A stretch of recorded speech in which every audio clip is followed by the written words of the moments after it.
आओ सोचते हैं किसी भी नंबर की पावर 0 1 क्यों होती है। भैया आप क्या बोलना चाह रहे हो? अगर मैं तुमसे पूछूं भाई 5 की पावर 0 कितनी होती है तो आप बोलोगे 1 होती है। अगर मैं पूछूं 10 की पावर 0 कितनी होती है 1 होती है। अगर मैं तुमसे किसी भी एक फंक्शन की पावर पूछ लूँ साइन एक्स की पावर मान लो 0 कितनी होती है तो आप बोलोगे भैया 1 होती है। बट ऐसा क्यों होता है कि किसी भी चीज़ की पावर, किसी भी नंबर, किसी भी फंक्शन की पावर 0 1 होती है? इसका आज लॉजिक समझते हैं। देखो, जैसे अगर मैंने आपसे पूछा कि 2 की पावर 4 कितना होता है तो 2 की पावर 4 का मतलब क्या होता है भैया कि 2 को आप 4 बार लिख दो, ठीक है, और इसका आंसर कितना आएगा 2 की पावर 4 विल बी 16, ठीक है। अब अगर मैं आपसे 2 की पावर 3 पूछूं तो आप क्या बोलोगे 2 को 3 बार लिख दो भैया और इसका आंसर कितना आएगा 8 आएगा, ठीक है। फिर 2 की पावर अगर आपसे मैंने 2 पूछा, 3 तो हो गया, 2 पूछा तो वैल्यू कितनी आएगी 2 × 2 बराबर 4। अब देखो यहाँ पर लॉजिक समझो, जब 2 की पावर 4 थी तो आंसर आ रहा था 16, 2 की पावर 3 था तो आंसर आ रहा था 8। तो 4 से जब मैंने एक पावर कम किया तो यहाँ डिवाइड लगाया किसका 2 का, ठीक। फिर जब 8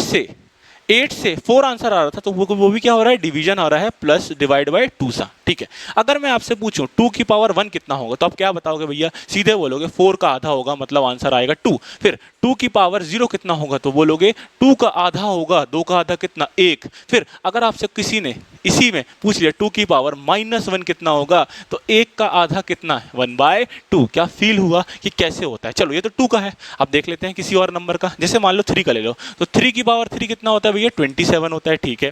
फिर 3 की पावर 2 कितना होता है तो 3 की पावर 2 होता है 9। देखो अब मैंने पावर 3 से पावर 2 में गया तो हुआ क्या, ये जो नंबर आ रहा था इसको मैंने डिवाइड किया 3 से। तो भाई कौन से नंबर से डिवाइड होता है? जो नंबर आपका बेस वैल्यू होता है उस नंबर से। यहाँ पर बेस वैल्यू 2 थी तो ये 2 से डिवाइड हो रहा था, यहाँ पर बेस वैल्यू 3 है तो 3 से डिवाइड हो रहा था। क्या फील हुआ? हाँ भैया। 3 की पावर 1 क्या होगा तो 3 की पावर 2 कितनी आ रही थी 3, बेस वैल्यू कितनी थी 3, तो 3 से काटो डिवाइड, तो 3 को 3 से डिवाइड करोगे कितना वैल्यू, 9 को 3 से डिवाइड करोगे वैल्यू कितनी आएगी 3। फिर 3 की पावर 0 कितना बता दो, इस 3 को 3 से डिवाइड कर दो वैल्यू कितनी 1। तो किसी भी फंक्शन की पावर 0 अगर है तो 1 क्यों आ रहा है, आई थिंक आपको फील हो गया होगा। और अगर फील हो गया तो चैनल को कर दो सब्सक्राइब। अंटिल देन जय हिंद।